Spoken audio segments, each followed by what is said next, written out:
So there's several sections of the document. We have the housing needs assessment. This is where we look at demographic trends, market trends, sales prices, rental prices, and then special needs groups. The assessment of fair housing came about with AB 686. It's a new requirement for this document. It's a very large section of the document, but it's all new with this sixth cycle. And we look at outreach that was done to address fair housing. We look at issues. We look at the sites analysis. So when we're identifying sites to meet the RHNA, we're looking at that with a fair housing lens. And then we also look at contributing factors to fair housing. We have a section on constraints. This is looking at your governmental, non-governmental, again, market trends, environmental constraints, and infrastructure constraints. Your resources and sites inventory, this is the section that identifies where you have the capacity to meet your RHNA. So looking at zoning and current capacity and inventorying all of those sites. We're also assuming ADUs or accessory dwelling units and mobile homes as a way to meet a portion of your regional housing needs, because by design, those tend to be more affordable.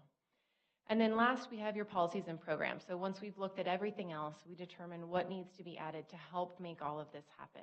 So we look at your past programs and determine what was completed, what we should move forward, what we should modify to work better in this round. And then we identify those programs for the sixth cycle to move forward with. So as far as public outreach, these are the things that we have done so far. We hold stakeholder consultations, which are one-on-one interviews with service providers. We've learned that this is a way to really understand the needs of the community. You can read all the data you want, but hearing it from the people who are implementing the programs is really helpful. So we have a summary of that in the document. We also had introduction meetings for the community in August, the 21st to 22nd. We provided a virtual option with one and an in-person for the other to try to get as many attendees as possible. We are here this evening presenting the draft to you. Our next will be the Board of Supervisors on the 27th. So the regional housing needs allocation. So how is this determined? So this is given to the COG from the state. So the state has 2.5 million housing units to plan for. Of those, San Joaquin COG received about 52,000. This was adopted in September 2022. So that unincorporated county was allocated 8,808 units. So you can see the number gets smaller and smaller. This shows you a picture of how the RHNA was distributed throughout the county. You can see in the table each jurisdiction, the population, the RHNA, and then the percent of that RHNA. So you can see the breakdown in the pie chart where the unincorporated is 16.7, which is very similar to Tracy, Stockton. So you have a big number to accommodate there. This breaks your RHNA down a little bit farther. So you can see the income category. We have very low, low, moderate, and above moderate units to plan for. You can see the income limits that go with each of those. That is based on a 4-person household. You can see the fifth cycle RHNA was much higher, so we are a decrease of overall about 13%. With the majority, you do have an increase in your moderate, but with the very low decreasing from the fifth cycle of about 27% and about 34% for your low. So that gets us to the 8,808. So there's several different ways to meeting your RHNA. These are the different steps that we took to show how the county has capacity. So we started with your sites and your approach from the fifth cycle document. We looked to see if there were any current projects in the works, any pipeline projects. We did focus on sites that are larger than 1/2 of an acre and smaller than 10. This is kind of the sweet spot for HCD. If you go smaller or larger than that, there's additional analysis that needs to be completed. So we try to stay within their parameters there. We also looked at vacant and underutilized, and an underutilized parcel is something that may be a large lot with a single family home or a small shed, something like that. We also looked at projecting out ADUs. So what you can do here is look at your ADU production from the past 5 years, get an annual average, and then project that out over the next 8 years. So then we assumed we looked at an affordability calculator to determine how we would allocate those units into the different income categories. And I have a table I'll show you on that. We also looked at projecting out manufactured homes in a similar manner, looking at your past trends and then projecting that out. And we are also We are also looking, at employee and farm worker housing opportunities, so looking at any options there. So there's a lot going on in this table. The far left, you'll see the RHNA with the income groups and the units allocated to each of those. You can see our constructed or approved units, about 179. You can see the Mountain House specific plan and how many units we're allocating there. We're also looking at about 3,700 units on vacant parcels and about 860 ADUs we will project over the next 8 years, and that is based off your about 100 unit average over the past so many years. We're looking at projecting out 303 mobile homes and 492 units for employee farm worker housing. So the teal column shows you our total capacity there. On this slide, that's just a carryover. So bringing that total capacity over here compared to our RHNA, you can see our RHNA surplus. So we have a small surplus in our lower income category of about 107 units, a pretty decent 3,200 in our moderate, 1,061 in above moderate for the total surplus of 4,395. And this is just inventorying what you currently have. This is not proposing any sites to be rezoned. This is what's currently on the ground and could be developed. This is a map of all of the different parcels that we've identified. It may be easier to zoom in on this, and I believe we have it zoomed in the document as well. But this kind of gives you a general idea of where the units are, the different income categories. Some of the properties we are assuming that they could meet moderate and above moderate or lower and moderate. So you can see the different dot colors that allocate towards each of those. So the assessment of fair housing. So based off of our findings, these were the key items that came out of that based off our analysis. So high rates of housing cost burden. Cost burden is if you're paying more than 30% of your monthly income on housing costs.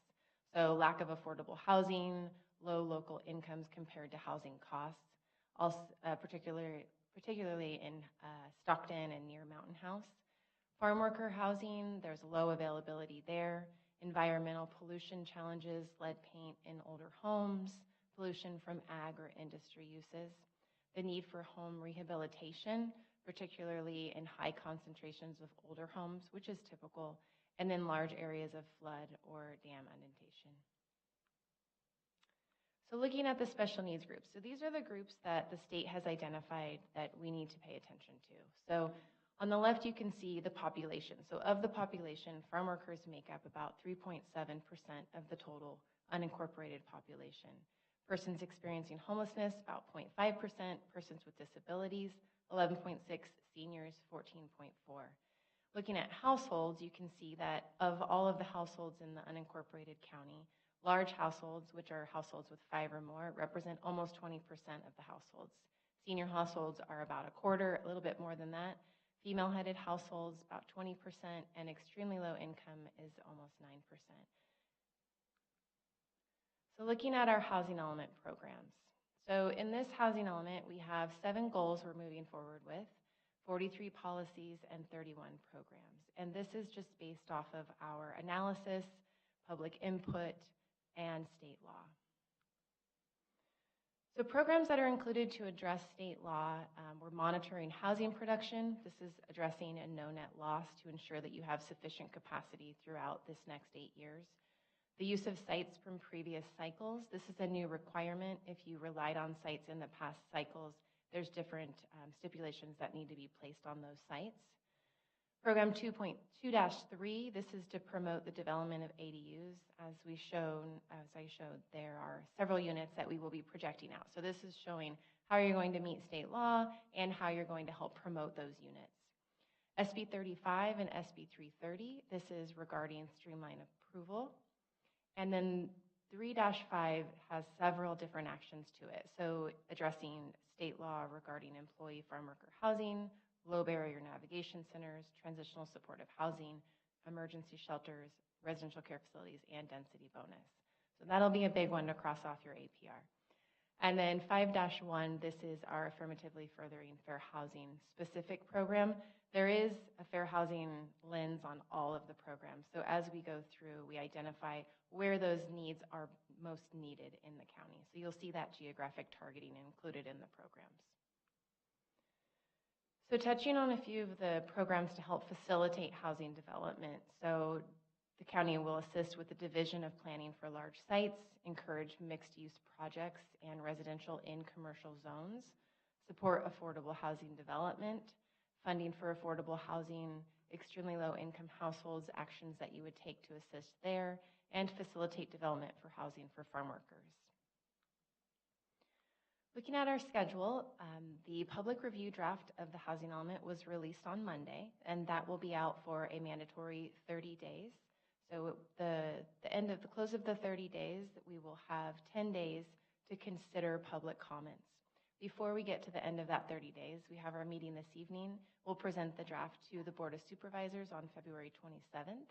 After those 10 days have ended, we will submit the draft to HCD, and that is a 90-day review period. So after that 90 days, we will receive a letter, and we will address those comments from there. And I believe that's the end.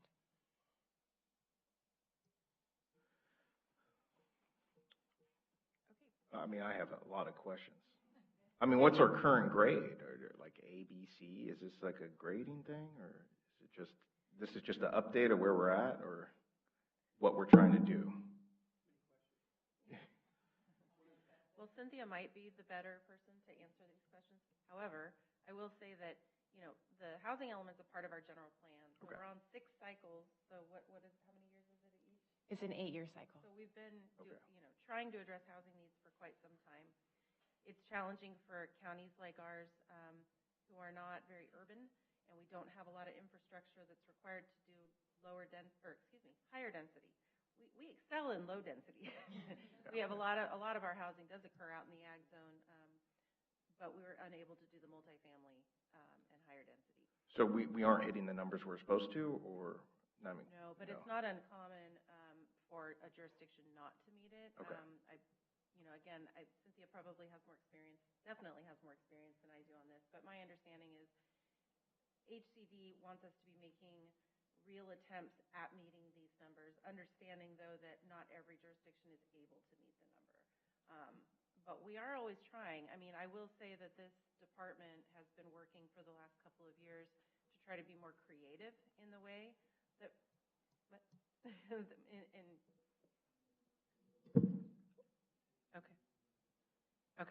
more creative in the way that we can offer housing opportunities that are not maybe with the traditional way of just building an apartment complex or something like that. I can touch on a few of those ways that we're doing it if you'd like me to, or we can go to your questions. Well, I mean, I was just reading. Am I the only one that gets the Western Cities magazine? Or it's like a planning thing? I don't know. You get planning magazines, but I don't know. Yeah, it was a planning magazine. I thought it was about like ranches in Wyoming, but I read it, and they were talking about Modesto specifically.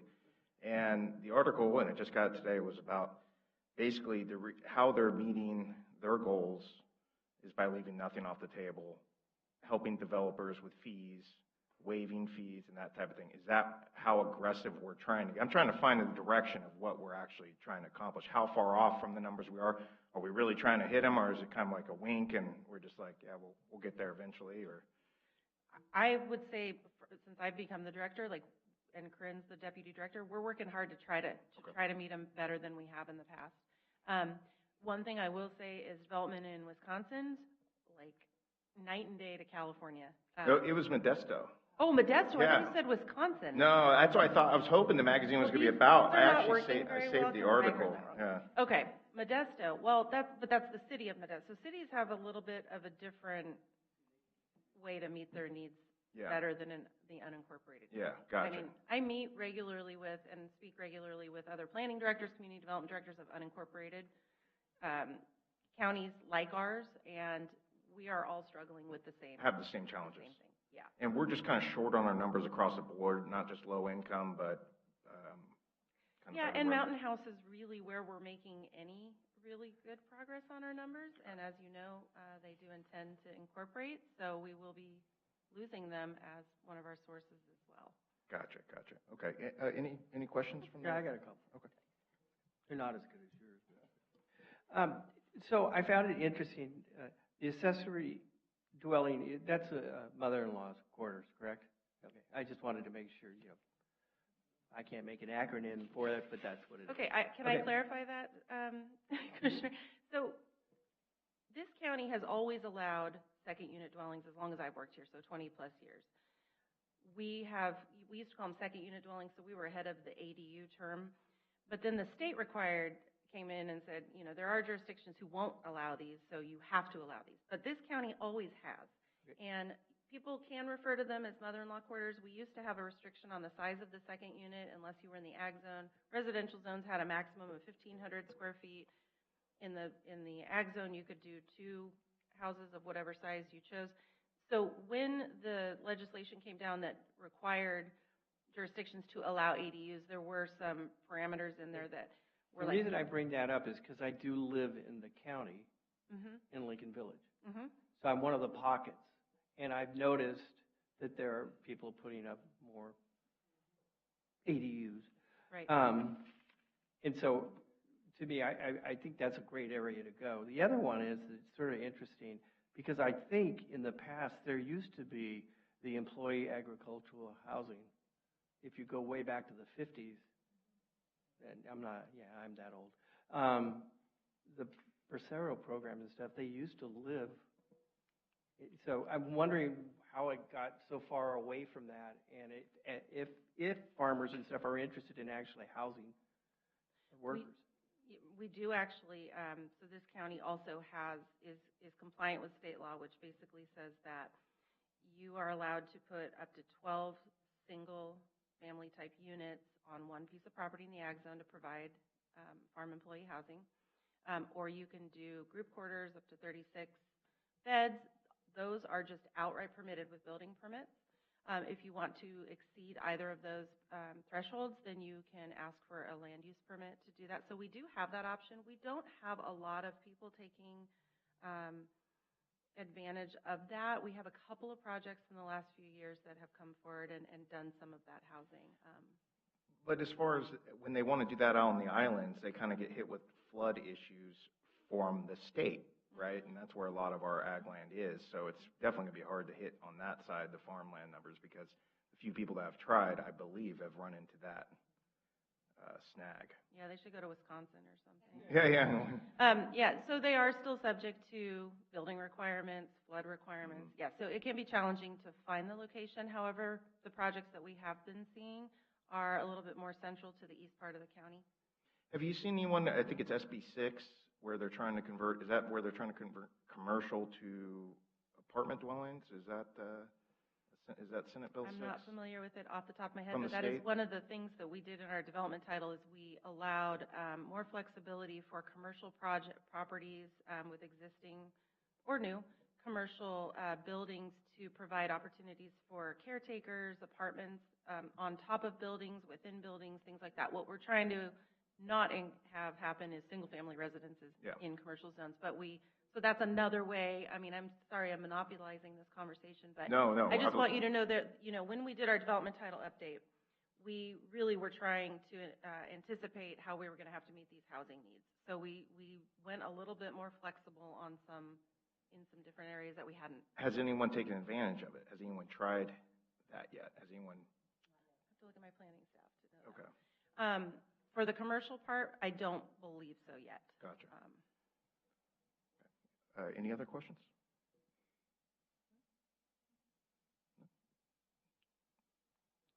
Director? Okay. So I don't know if you want to see if anyone from the public has any questions about the housing element or. Sure, absolutely. Anyone here want to talk about the housing element? Now, is Mr. Davis going to do alternate housing ideas, or can you do housing element? It doesn't matter to me. You could speak whenever. Is it? Yeah, I don't know. I think, is he the separate item on here, or can he come up and do? It's your choice. Yeah, come on up. And thanks for taking the time. I know, this involvement is it's nice to see. Matt Davies, I'm with Harmony Communities. We're probably one of the largest manufactured housing providers in the state. We run about 100 communities. Manufactured housing is near and dear to our hearts. You learned now on the screen, you've talked about RENA, you've talked about AMI, and how to hit the very low income and the low income. And the question every government has been asking themselves for years, how do we do that without subsidizing the heck out of it? We hear Los Angeles, $400,000 a unit, and the county says, well, we don't have that kind of money, but we've got the hammer of HCD over us, the sort of Damocles coming down and saying, you need to build this housing or we're going to rain hell down on you. And how do you meet those numbers? Manufactured housing is the only source of unsubsidized affordable housing in the state that meets VLI and LI. I jumped in a little fast. I do want to say first, I want to thank you guys for having me tonight, and Chairman Grunsky, thank you. And I know my time is limited, so I've given you the primer and the new regulations that you're considering. So we talked about manufactured housing is the only natural affordable source left in our state. We talked about RENA, very low income and low income. The hardest units that you figured out, developers can't build them because they can't build them and make a profit. So if you don't subsidize it and you can't build it, how do you meet that number? The biggest problem that you have is land costs, and you basically have the cities that act as a monopoly on their services. They're the ones that set how much it costs to build a house. In Stockton, what is it, about $50,000 in impact fees at least to connect up to the sewer, connect up to the water, pay your road fee, pay your park fee. You go to Menlo Park, no different. They're charging $150,000 a unit. So how do you go about building those units when the land cost is astronomical? You've got to be within the city limits. And then you have to pay these exorbitant fees. It automatically kills a project unless that city is willing to subsidize it. The key to making this project work, which I think is incredible that you're talking about going into agricultural. Mobile home parks were always typically rural. They were built the 60s, the 70s. They really stopped building them in about the 80s. Starting then, you started getting more regulation. They moved away from the private sewer treatment systems or the old school septic and the wells. And they said, the state said, we don't want those anymore. And the county said, let's make our lives easier. You have to connect up. And so you started these ideas that became good intentions. And eventually they become roadblocks to housing. And we need to knock down those roadblocks if we're going to get there. The last component that makes a manufactured housing so incredible, we can purchase from a manufacturer, a factory, there are about 6 left in the state, a 1,500 square foot home, a 3-bed, 2-bath starter home. Out of the factory, about $90,000. Delivered, set up, fully installed, out the door, 140 grand. Throw a profit on that, and sell it for 170. What makes it super affordable too is that they're not purchasing that expensive land. They are paying rent on the land, but it gives them a place to start. A typical, if you were to do a project in this county in farmland, say north or south of the Tracy area, you could be out the door for a family at a payment, a finance payment with as little as 10% down, and their payment would be, including the land rent, about $2,000 a month. A family of 4 with no other debt could be making $55,000 a year, when our AMI in the county, 100% AMI, I want to say, is about $85,000. So going from your 50 to 80%, you're hitting that low income and that moderate in without subsidizing it. The key again to making it happen is to get it further, a little more rural, away from that super expensive land where the cities hold that monopoly, and allowing those state-of-the-art private services, a state-of-the-art sewer treatment plant, multiple wells, well filtration, and a system to make it self-sustaining. You want to do these in about 150 to 200 unit subdivisions. You don't want to impact your roadways in one area too much. You want to be near your major points of ingress, egress, near the freeways. You want to look at areas. You want to make sure that what we're doing perfection is the enemy of getting a job done. We're 2.5 million units short in this state, and nobody's building these things. And this one change that you make by opening up this ag land and pushing it further out, you're going to get housing, and you're going to get it naturally occurring. There have been over 100 mobile home parks torn down in the last 25 years. There hasn't been one park built in the last 15. There have maybe been 5 built in the last 25. We have 4,300 parks across the state. I sent you pictures. I think you guys should have in your file of what a manufactured housing community looks like. It's funny, talking about manufactured housing 15 years ago, there was a huge stigma. Now everybody's starting to get excited about it and learn about it. You see those pictures, that looks like a stick-built house. It's a regular house. In fact, it's built to a higher standard. It's built to HUD standards, federal standards, and it's a higher quality product than most of our builders build at $100 a foot instead of $220 a foot, plus the land costs. So you have the ability, again, to build these. Another cool thing about manufactured housing communities, we talk about flood zones. We have parks throughout flood zones. The state allows us to continue, like, let's take Bethel Island. We have a park there. We're 10 feet in the floodplain. We're still installing homes left and right. We're not building them up 10 feet with these big piles of dirt. The state allows us to build them. We build them to a 4-foot standard, and we build them with a little extra supports underneath, and the state signs off on them all day long. So with the lowered land costs, what? Are you kind of grandfathered in on that, or is it on the Bethel Island, or is that something? Oh. Quarter of them, I'd say, are in the floodplain. And no, we pull an, HCD makes it so cool. We pull an over-the-counter permit for $196, and we install the home. The utilities are already there. I mean, the level of how quickly HCD works, how simple it is. You folks build the park, approve the park. HCD permits it all. HCD oversees the construction. HCD handles everything. Insurance on that? It's not bad. If you, but if you're in a flood zone, how do you get insurance? For the homeowner? Yeah. You don't need flood insurance on a manufactured home to get a mortgage with 21st Mortgage. So what happens when it's swept away in a flood? You could. Who's on the hook? You could lose it. You could buy flood insurance. You don't need it. There's a lot of different standards, but you can buy the flood insurance. I mean, the thing is, if you're talking about some of these areas where we're in flood zone for the 200-year floodplain, some of these things are only, like, we have a lot of parks in Colorado. We're 2 feet in the floodplain. The home's built up to 4 feet. If Bethel Island breaks, I mean, the whole place is going down. The other component about these communities, it can look like a 5-star gated community. You would gate it. You're going to have a park. You're going to have a clubhouse. You're going to have a pool. You're going to have all these amenities that people normally don't get in this area of homes. Besides just families' affordability, it probably solves a bit of the senior housing issue too. I imagine a lot of seniors live in mobile home parks as well. Interesting transition if we're talking over the last 50 years. As the demographics have changed, it used to be seniors, it used to be, frankly, more white, and now you're seeing that a lot of the senior parks have turned into all age.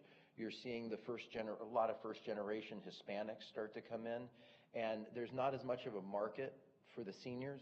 When there is a strong market, you keep it a senior park, but when you start having problems filling it, you generally convert it to an all-age, and there's so much more demand for that. But you don't want to be too far out, right? You don't want to be in the middle of nowhere in ag land. How many miles are you talking? Kind of 1, 2? I mean,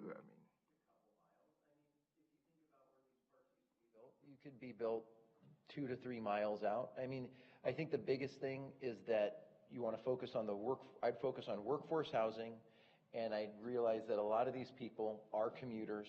You want to be in an area, you want to be near a major freeway. The 205, the 580, the 205, the 580, the I-5, anything in that sort of triangle that we have in that county down to Vernalis would really satisfy a need for the people they're there. The other thing is, to make it work, manufactured housing communities do not have the same typical absorption, as they call it in the building industry. When you build a subdivision, you're going to sell 4 to 6 homes a month. Manufactured housing's it's slower. So you need to get it into if you're going to make it project work, since you're front loading all those costs to basically build out the subdivision, finishing all your lots at the same time, you want to have it in an area where you'll get the absorption and there will be the demand for it. But with demand, that you could speed those numbers up. I mean, so let's say if I secure a pad, lease a pad from you, and I want the factory to make, they can make those things pretty fast. I mean, I could be in that space in what, 6 months? Sales center, and it'd be a custom build. So you'd work, the dealer would be on site. You can have them out of the factory in 8 weeks. You can have them. Okay. Gotcha. So the speed of it's a big factor compared to traditional housing as well. It's not your grandma's And trailer park. how big are the lots that these homes go on? You typically, about a 2,800 square foot lot, you're looking at a density typically of about 10 to the acre. So a project would be 15, 20 acres plus, some extra acreage for the amenities, plus some extra acreage to put your sewer treatment plant further away so you'd have some distance. And for the cost to make sense, you're looking at 150 to 200 units for that treatment center to make sense financially? Build a treatment plant with 30 units. Really, the sweet spot is at least 120, the engineers say. 200 is even better. And how many acres would that be roughly? 20 acres, a couple acre park, depending on what you needed for retention for stormwater. Maybe you do some sort of lake of some sort. Call it 30 acres or something? 20, okay.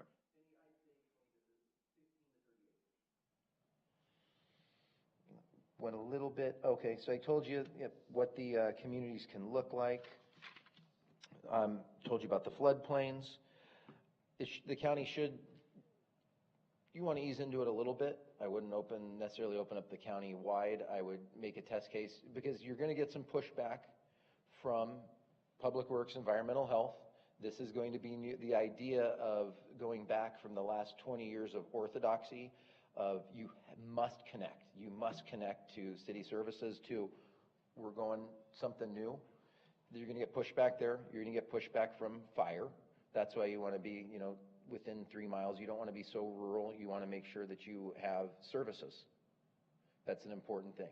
And you want to make sure that different county departments can be, have different goals. Fire's goal is having ultimate safety. Environmental health wants to make sure that everything is as safe as humanly possible. A planner wants to make sure that they don't have HCD breathing down their throat to meet their RENA numbers.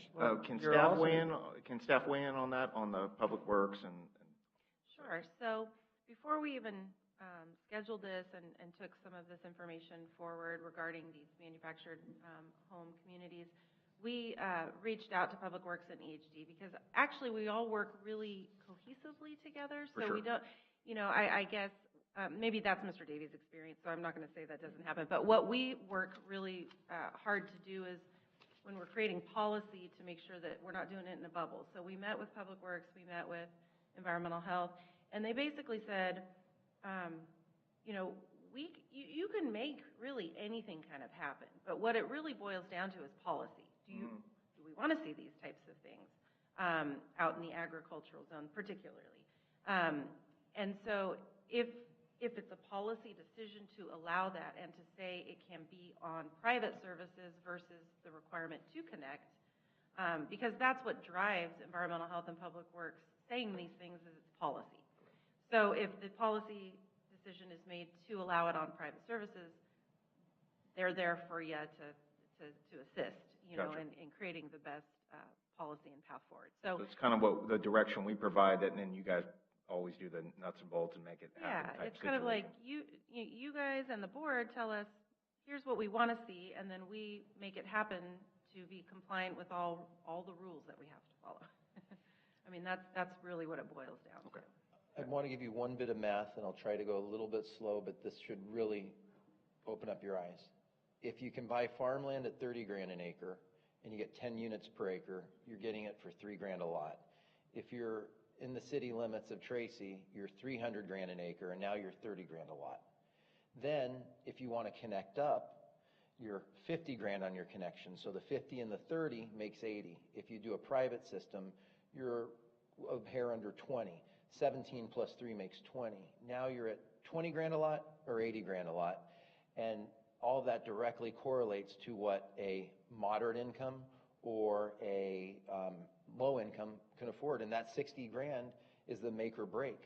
And if you want to do one of these in the city, the first thing you're going to be saying to the city is cut my fees if you want this affordable housing and subsidize it. The way around subsidizing it is getting away from that monopoly and doing it yourself. That's about all I've got. I'm here for questions. Any questions? So you talked about some of the other communities that you've got around the state. What was, how did the neighbors react to these large plots that just sort of popped up?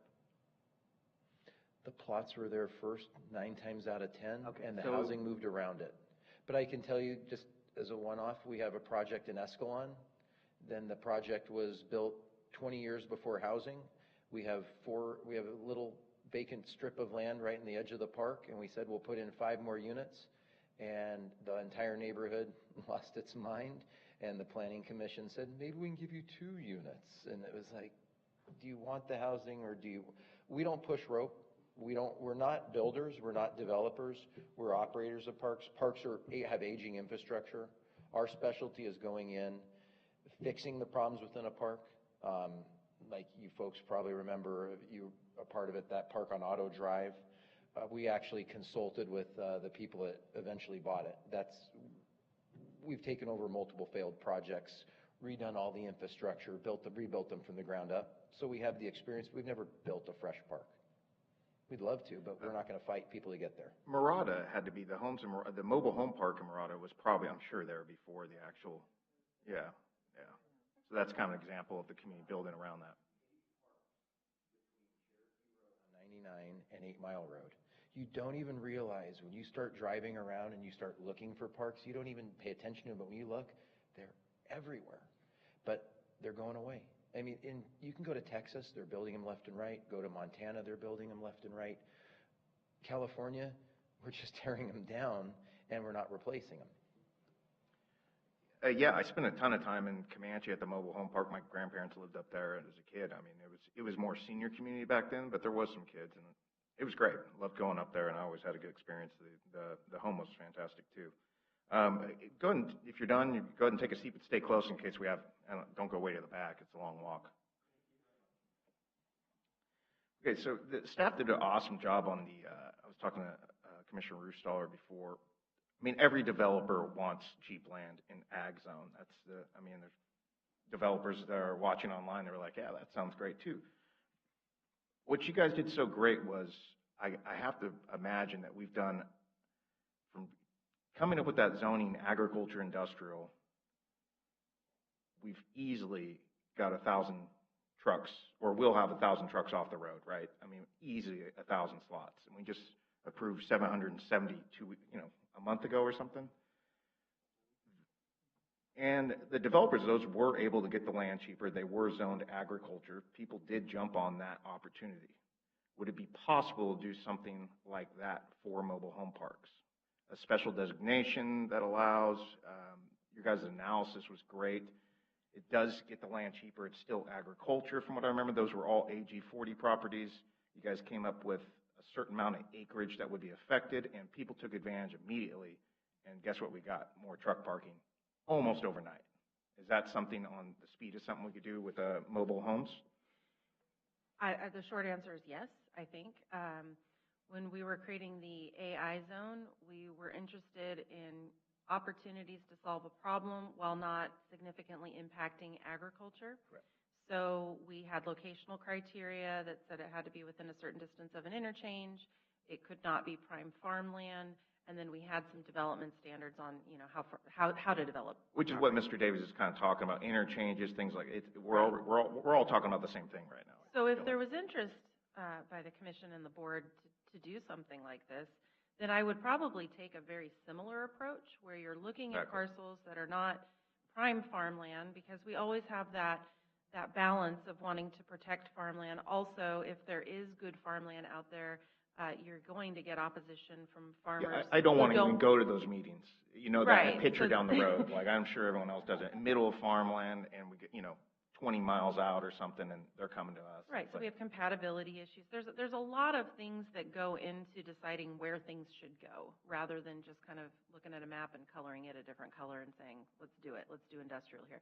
So it's not something that can be really well explained by me on an evening like this, but what we could do is, if we're looking and wanting to go in that direction, what I would do is probably have some community meetings to get some feedback, to try to craft the right locational criteria, because obviously people like Mr. Davies, they're the developers. I mean, I know he said he's not a developer, but he's more of a developer than I am. Yeah. So he's got the expertise to say that will or won't work, that won't pencil out.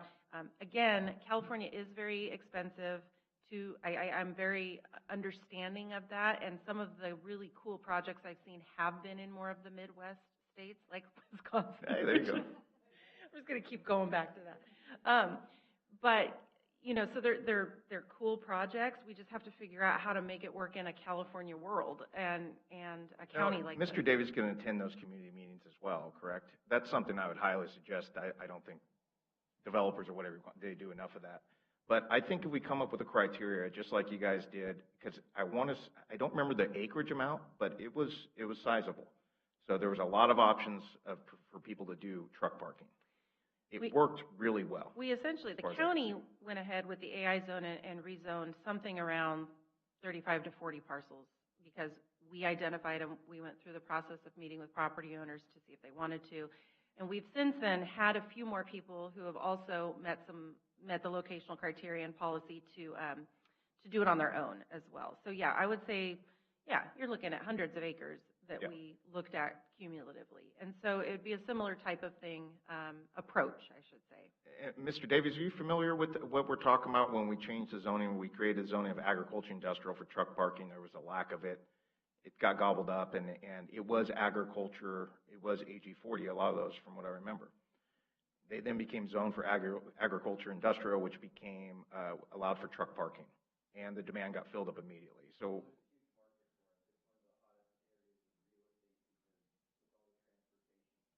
well, yeah, we're a logistics hub, and so I think something similar to that, if staff could go after something like that, and because it really narrows down, and yeah, you're talking a couple hundred acres of sites for a developer of mobile home parks to look at, and I gotta imagine there'd be some opportunity there to get something done pretty quick. Do you have, Cynthia, any expertise in this? No? Okay. All right. I'll try. Any other thoughts?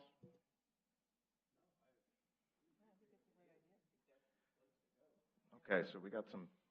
So what I'm gathering, so I'm thinking what we'll do is, when we go to the board at the end of February, we'll do a very similar type of presentation where we'll have PlaceWorks as the experts in the housing element and how we're getting there. But then I think staff will probably do a supplemental presentation that Corinne King was going to do today, but we just kind of steamrolled right over her presentation, really covered everything already. So I don't think we need to do it.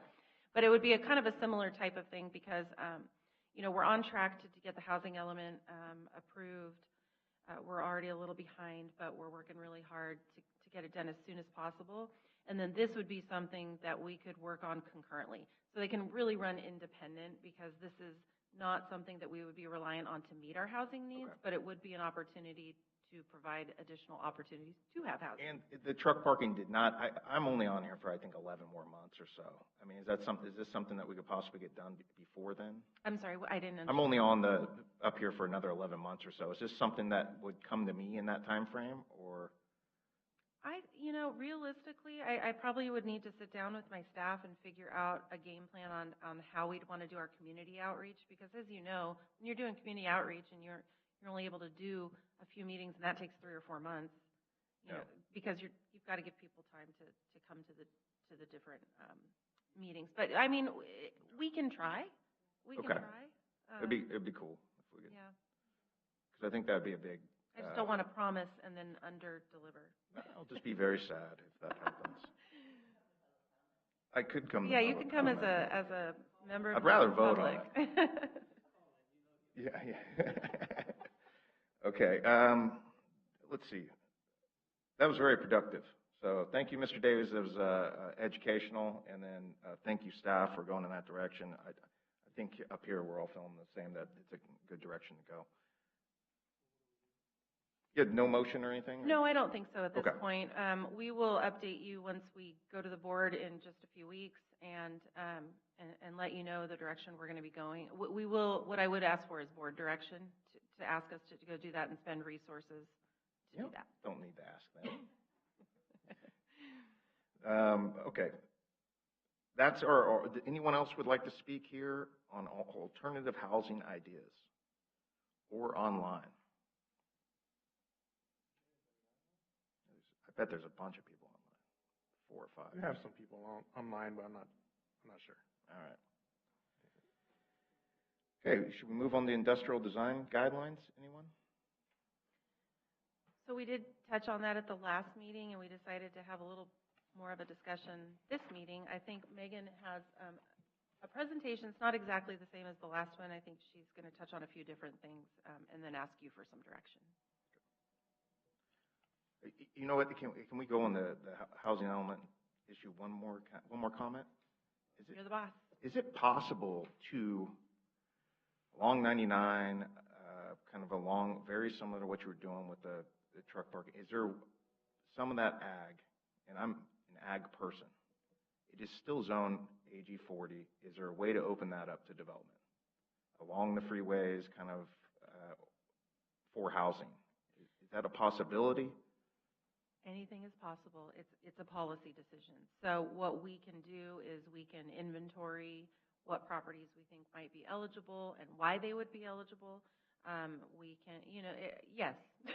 Because if we're really trying to solve the problem, we're going to need more just in the mobile housing. As you see, we're shortening all numbers. Would you guys be open to exploring, like, some of the tight ag properties along that aren't too far out into future? So I will throw out just one piece of information, just for everybody's knowledge.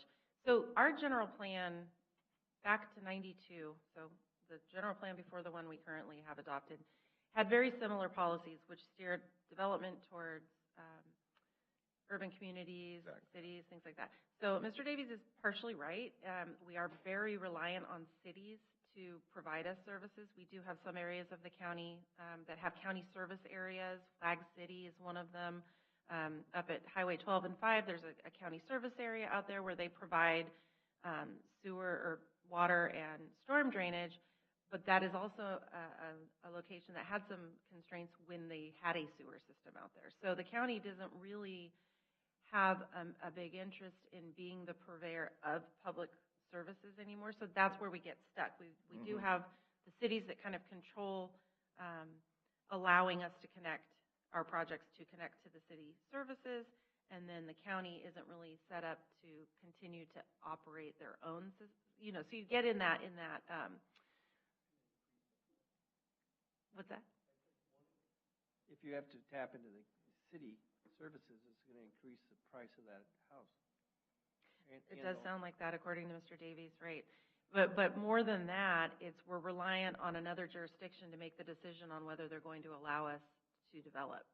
So that's good planning. That's why that policy is in there. It's good planning to keep your higher density and keep it compact and not sprawl out all over the county.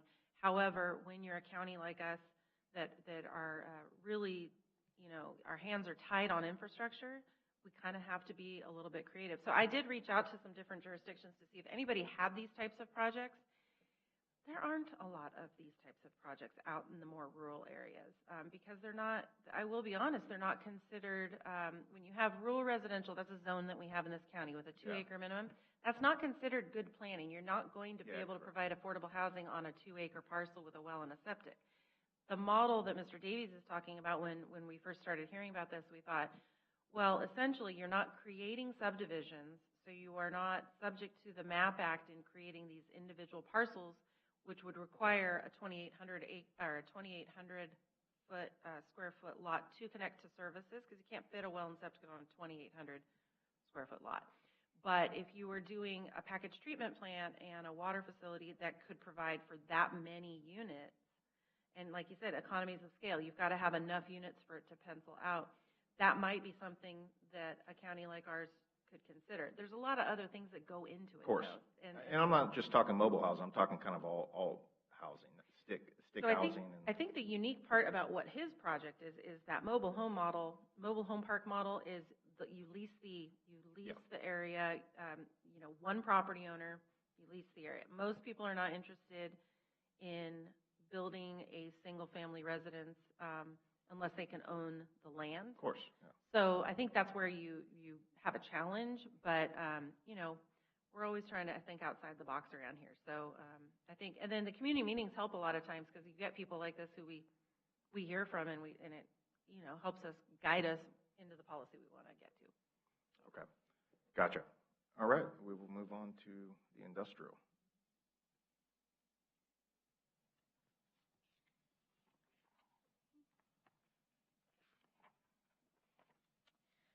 Good evening, Chair and Commissioners. The Community Development Department has been approached regarding the possibility of adding industrial design standards to county projects. As such, I have a brief presentation to discuss what the county currently has for design guidelines and to hopefully generate some discussion about any changes that the Commission or the public is interested in seeing for county industrial projects. In the unincorporated county, there are several current plans that contain design guidelines, but not all of these guidelines contain standards for industrial projects.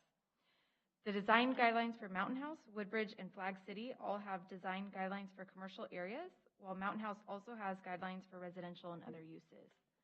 The county also has two special purpose plans focused primarily on industrial design, one of which is for the Patterson Pass Business Park near Tracy, and the other is for development around the Stockton Metropolitan Airport. The remainder of the county relies solely on the development standards contained in the development title.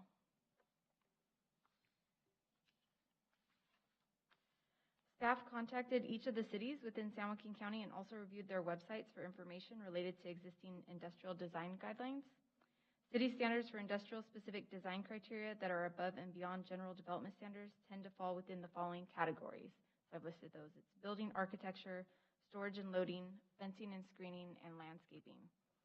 The county's development title regulations also address these topics with some general standards and some industrial specific standards.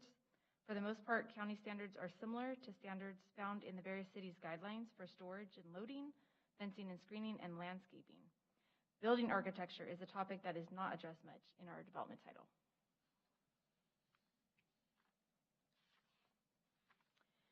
In regards to building architecture, several of the jurisdictions have specific standards related to building facades, scale, and materials and colors used. With the exception of the area-specific plans previously noted, the county does not have specific requirements for these things. And that's where we think probably the discussion would go.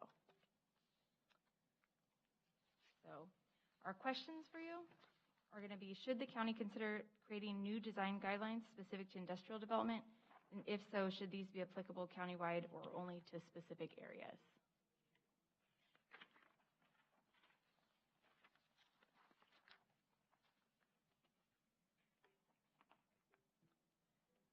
I got a question.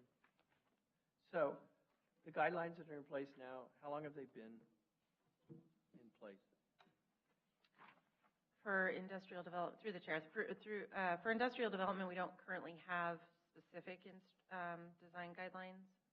We have landscaping requirements, fencing, Right. screening, those types of things.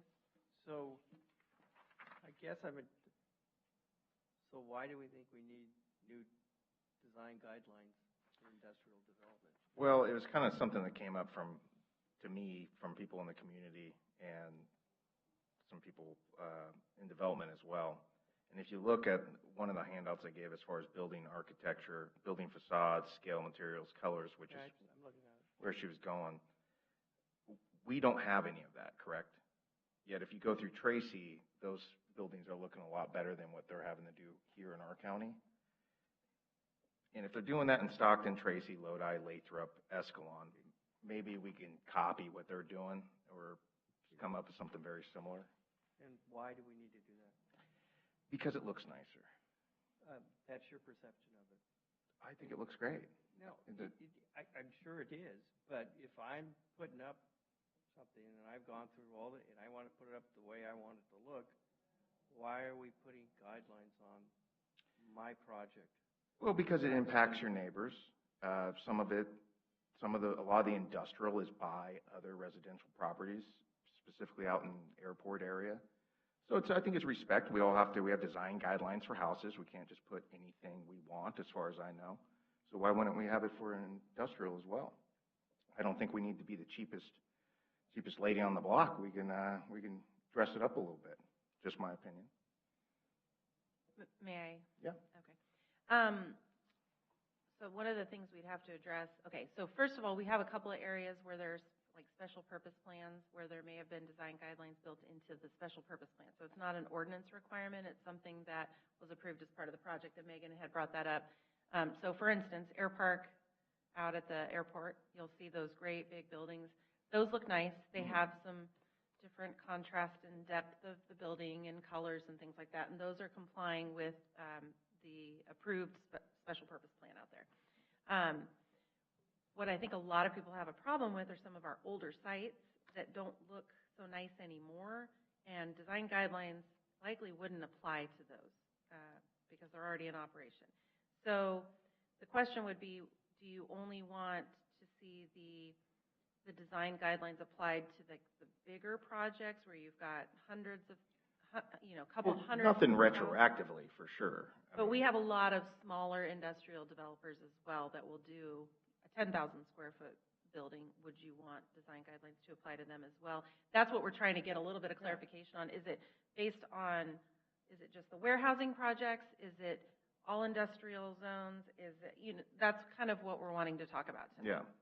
Does staff have any input on that? What do the other cities do in that regards?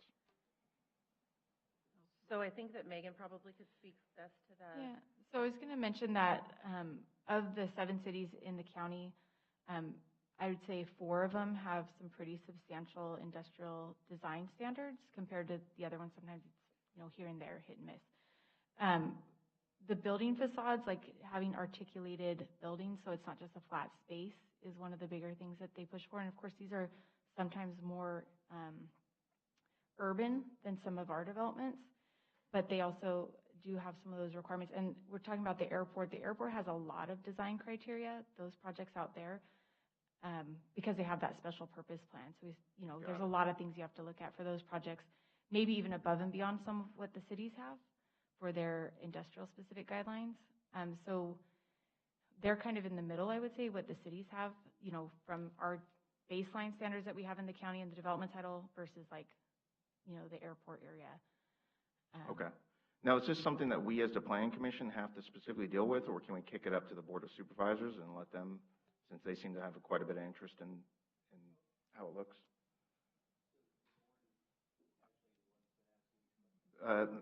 So is that something that we can do? We can send it up? Yeah, what I would ask for today is probably direction on whether you want to staff to take a report to the board with a recommendation to either move forward and do some I would like a recommendation of what you guys would like to see. I mean, part of me gets what Commissioner Rustal is talking about, but I think they want to see it up there, so I want to get something to them if that's possible. Is that not Anything's open? possible. I've been saying that all night. What would you like Anything's to possible. see? Some design guidelines. Okay, so if we're going to talk about design guidelines, or it comes back to the question, is it going to be for small, everything from 10,000 square feet up, or is it only going to be for the big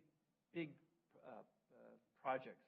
I don't think I'm If I'm a specifically small guy, qualified to and make now that you put decision. in all these extra, I'm just speaking, if I'm a What's small that? Oh, okay. So I'm the small guy. I come in and I go, do I want to build in San Joaquin County? Oh, look, I have to build my facades a certain way. I have to make sure my fence. Well, I understand I live in a homeowner association. I have to have things look a certain way because of the CC&Rs. But if I'm building in a rural area and I have a small project, I don't think I'm going to think twice before I come here. I totally agree with you. If we're looking at something like a Buzz Oats humongous warehouse. out Well, then we there, could yeah. put a square footage amount on it. Yeah, Is what they're saying. I don't have a problem with that. I just don't think we should. By that, by your so logic, that same draconian. person wouldn't be able to build whatever they wanted in Stockton, Tracy, Lodi, Lathrop, and Escalon, because they all have design guidelines that they have So to that's follow. why they're coming to San Joaquin County. Not necessarily. Well, okay. So let's say In my opinion, the Buzz that's why Oats, they're coming to San Joaquin County. the big Buzz Oats, the 20,000 square feet, 40,000 square feet, 100,000 square feet should have. Does that qualify for special design guidelines? Okay, couple things to get my thoughts straight here. So just so you guys know, we don't really have a lot of design guidelines in the county, even for housing. The only place that really has strict design guidelines throughout the entire community is Mountain House. So that actually goes, any development in Mountain House goes through a pretty rigorous process to make sure it's compliant with the very complicated design guidelines that were established. The rest of the county doesn't have that. I do hear a lot that people like to develop in the county. I don't know that it's because we don't have design guidelines. I'd like to think it's because we're great staff. That's why. Of course. Yeah, that's why. Oh, that's what I meant. But I think whatever you want us to take forward, we will take forward. So but I need a little bit more direction on, is it 20, 40, or 100? Is it just for warehousing projects? Megan, do you know what the city of Tracy has by any chance? We didn't see anything specific to the square footage of the building that tied the guidelines to that. So as far as I know, it's not based on size. Okay. So they're like, here's the design guidelines, no matter what, 10,000 square foot. So for instance, the Air Park project, that special purpose plan went back to the 90s, did it? But that was a special purpose plan. The whole point of a special purpose plan, which we actually don't even have those applications anymore, was to do a much more detailed review of how it was really going to look, down to landscaping. Like, we have some general guidelines on your landscaping, but it's pretty flexible for most projects. You do a special purpose plan, it kind of locks you into very specifics, and it will do it for colors, and it will do it for lots of different things. I mean, I keep looking at Megan because she actually did the Air Park project, so she's a little more familiar with what the design guidelines were out there. But that's how you get that product that it currently looks like out there. So we did away with the special purpose plan because it was a thing that San Joaquin County kind of made up. We could require projects over a certain size to just have a different set of design, like kind of like what you're saying, Yeah. but it's hard to pinpoint. Yeah, how big? And then I'd want to work in a little flexibility because inevitably you're going to get a project that's not quite, it's got a lot of square footage maybe, but it's not the kind of project that you care about looking a certain way. So it's challenging. I think the reason we don't have design guidelines is because it is more expensive for people to develop. It's difficult for staff. We would have to actually have approved guidelines. Gotcha. Because it shouldn't be subjective. Like, Corinne thinks it looks great in purple. Yeah. I say no because I want pink. Well, I don't think there's too many 10,000 square foot industrial projects. And we're not talking about a shop in the country, but I could read the room. And we could just not do it. We've had the discussion. We could just not do it. So I don't think we have to point staff. I think staff has plenty to do on their books. And so we could just table it in the garbage. Well, I honestly, so we did all this, the industrial analysis, market analysis, we did the report to the board. I would actually say if we were given instruction to kind of go with updating the general plan and have these great big logistics centers, that would be something we probably would have worked into that ordinance if we were going to have those. But I didn't get that direction. I got the direction to kind of see how it goes. And look, I'm a man of the community, and the community was telling me to look into it, so I did my job as a planning commissioner, and that's about it. Would you like to make a comment? Sure. Do you have an industrial building that's 10,000 square feet? Okay. So we're a very small community. We've got about 1,000 people that live in our community. I'm here with one of my neighbors, and we both serve on the Municipal Advisory Council. So the reason why we're here tonight is Nicole, Steve Ding's Chief of Staff, informed me that you guys are going to be talking about this topic, and ironically, it's on our agenda as the MAC to talk to Corinne. I think I've got your name on my radar, so to talk to you guys about how we can get some standards in our town. And I'll tell you the reason why. And it's funny to hear the comments here, but living in a really small community, one of the things that has recently happened in our community that has frustrated a lot of our residents, and now we're getting 30 to 40 people to our meetings every month where there used to only be 2. And the residents are becoming involved because there's activity happening in our community. So we recently had a business come into our little tiny town. There's not much there. We would like to have something there, but it's very hard for businesses to stay there because we don't have enough population to really support businesses. So we have food trucks. We don't have restaurants type thing. One of our businesses used to be a bar. It's gone in and out over the years. It was acquired by the California North State University very quietly. They came into town and they built a lab. So as you can imagine, if anybody heard about the Reedley lab that was discovered, right? So a lot of our residents started getting upset, like, okay, we're hearing that there's a lab. What's going on? Now, we all saw activity. There was, tearing up the streets. There was new air conditioning units being put on the roof. There was all this activity, but we didn't see anybody that could tell us what was going on. So eventually, all the construction stopped. The building still looks dilapidated, unoccupied, but there is something going on inside there. So we asked our sheriff, could you please go find out what's going on in the building? And there is an animal testing lab happening in our town. So we invited them to come to our meeting and present what are they doing, what are they planning to do, are they going to put a sign up? Now that would bring some prestige to our town, California North State University. That'd be great. We've got a little university, building doing something here. That's great. But not having it have any signage, not having it cleaned up on the outside. It's still boarded up windows, but they're doing business inside.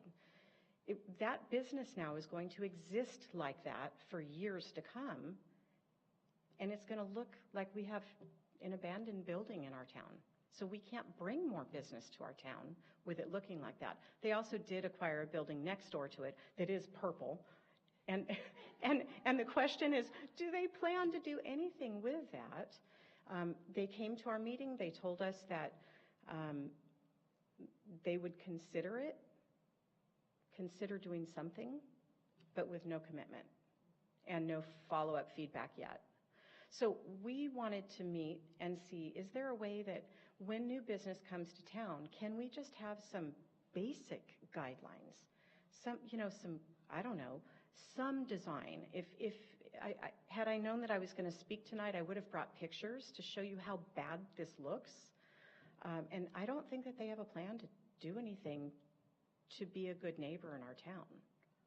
So we need some kind of guidelines, and we were hoping there's another gentleman on our board that also has some construction background, which I do as well, and we were thinking that we might be able to come just sit with you and say what's possible. And Nicole sent me the guidelines for Woodbridge, which we don't need a 77-page guideline, but something basic. Against all odds, someone's on my side. No one saw that coming. No one saw. I know exactly what she's talking about, and to clarify, so Woodbridge does have design guidelines. Their design guidelines are very specific to signage and to parking, and some of that was because of a similar situation where a gas station came into the community and it met the zoning, they did their land use permit, and it went up, and it did not vibe with the town's historic look. And so that's kind of where that came from, very similar to what this lady is talking about. Now, can they copy, to Dawn's point, some of these other design guidelines? Can they just put that in place, or is it something they can't do? Woodbridge is very specific to Woodbridge because they have certain architecture already, historical architecture, and that's what they wanted to be able to keep continuing with. Doesn't Thornton have that? Pardon? No, No, community's been there for years. It has. Woodbridge design guidelines were probably approved back in maybe like '04 or something like, maybe '06. I just knew I was pregnant with a child when I was talking to But people about it. I can't remember which child. But couldn't Thornton adopt the same guidelines that It wouldn't Woodbridge- work for them because they don't have the same historical looking architecture buildings, but they could have something for their own How about community. Tracy? How about Lodi? How about Lathrop? I mean, We I'm have a looking at the couple of list. municipal advisory councils, Thornton, Lockford, Woodbridge, they have their own councils, and so if there's a small council that wants to look at doing something like that, we could work with them on something like that. And that's, so if someone put, this is, and I agree, this is extreme, but someone could just put a warehouse and paint it purple? Right now, yes. Yeah. We do not have the ability to tell someone they cannot do that. So I'd have to think about how we would go about doing that. So for Woodbridge, they hired an actual consultant to prepare these guidelines. And so if we were to do something like that, we'd probably want to go to the board and get some assistance to pay for it, if that's what they would like to do. These people who put the lab and stuff, are they in violation of any codes or anything? I mean, boarded up windows and they're doing stuff in there and all that stuff? Shouldn't We they? can definitely look into the boarded up windows. That's not supposed to be. It's like a building code situation, it sounds like. Yeah. Yeah, we can look into that. So I will say that I'm familiar with that situation because under our old development title, there was language in the title that said that if you had a use that was replacing another use, it was less intense. And there's a lot of things that go into deciding what makes something less intense, traffic and et cetera. Then you didn't need a new land use permit. And so that went in under the old code. The new code, I think we have put in some additional regulations that allow us to make a little more of a judgment call on whether we want a new land use permit for something like that. So there's public participation. So they did go in under the old code. We definitely can look at properties to make sure they're not dilapidated, and the boarding up of Code windows- enforcement could look into that, I Yes, imagine. absolutely, and I can put that in for you.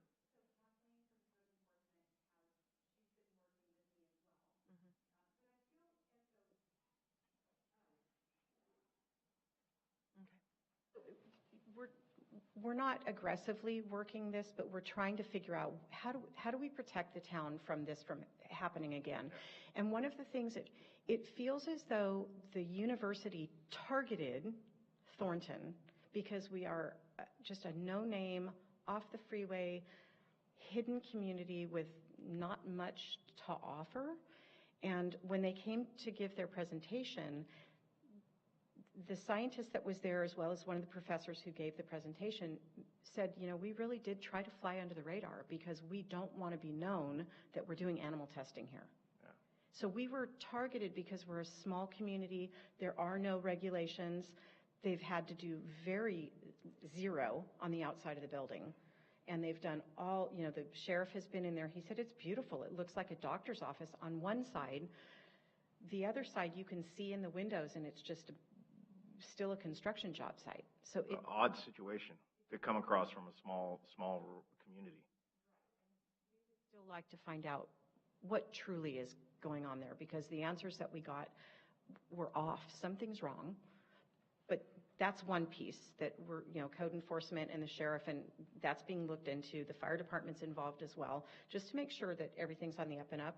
But from a building perspective, the idea would hope that someday, I know that Spanos many years ago before the recession looked at putting 500 homes out by, if you guys are familiar, out by Wimpy's. Yeah. And right when that plan was going to happen, I guess, recession happened and that was kind of the end of that.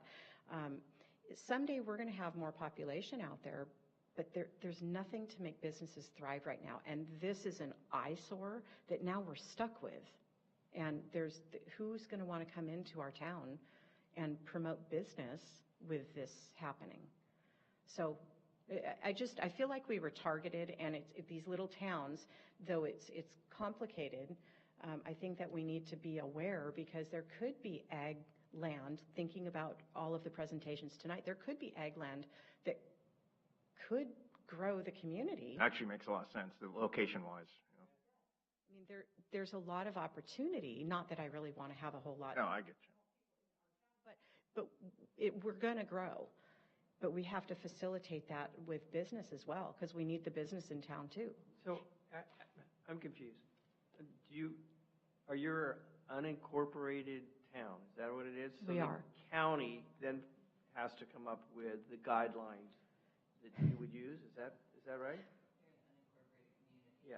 Okay. And I'm working with Nicole, the chief of staff of Steve Ding, just as a board representative to try to see what we can do.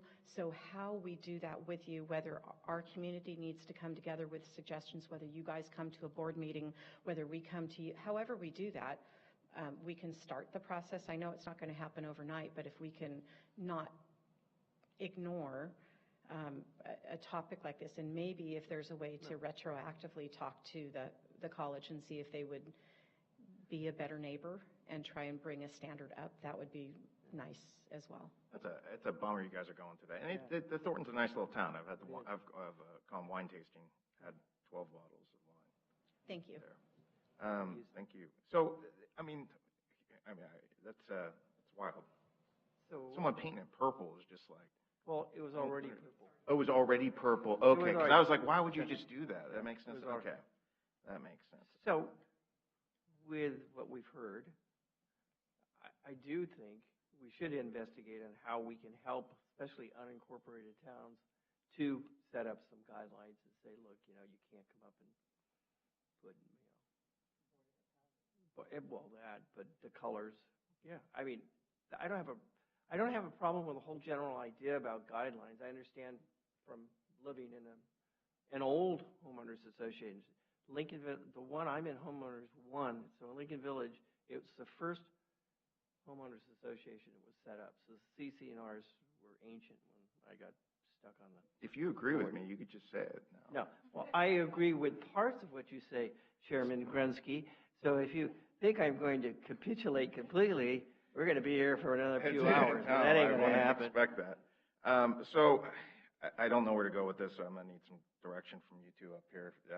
Some sort of design, maybe at least colors or something in the future. And just for clarification, we're talking about for their community, not back to the industrial. I just want to make sure I'm clear. Not sure. I think we can definitely work with the community to figure out how to get something like that done. Right tonight, I don't know exactly what that process would That's good be, enough for me. but you have my word that we'll work with you. Yeah, the unincorporated places are very exposed for things. It's All of our our smaller communities, Lockford, Clements, and Thornton, and there's a few other ones. I think maybe we should look at it from a countywide perspective and see Right. if these communities would like to do something like that, or if we can get support from the board on something like that, because it does come up occasionally. And if we don't have guidelines, our hands are tied. We can't require someone to do something that we don't have the authority to. And I hate rules in general, just any rule, like don't walk this way, I want to walk that way. But, for historical communities and things of that nature, it makes sense. Does Lockford have a design guideline plan? Does Clements? And we should start kind of protecting them now because those are good little Old West towns. Yeah, that's why I'm thinking we need to, I think, kind of think of this on a big picture perspective, because we do have different urban and rural communities that may want to consider a similar type of ask. Because Woodbridge seemed to get in early, and then now they had precedent of a historical. I mean, it really was. It was probably 15 to 20 years ago that this came up. Yep. Yeah. Okay. All right, so we don't need any direct, we're all clear? We got that? Yeah. I think we're good. Thank you. Okay. Okay. Folks, planning commissioners' comments. Anyone? Commissioner Roostaller ended up agreeing. That's the only comment. Director's report. I've been talking all night. I don't think I have a whole lot to share with you guys. Future meetings? We are moving the, actually this was a very short timeline, but we were able to put together, because my staff is awesome, The last meeting that you guys voted to forward the truck terminal with all the 700 trucks Yeah. to the board, it's going actually next week. Oh, cool. So we'll have an answer on that one sooner than later. And I'm going to turn it over to Corinne King to go over future meetings. Sure.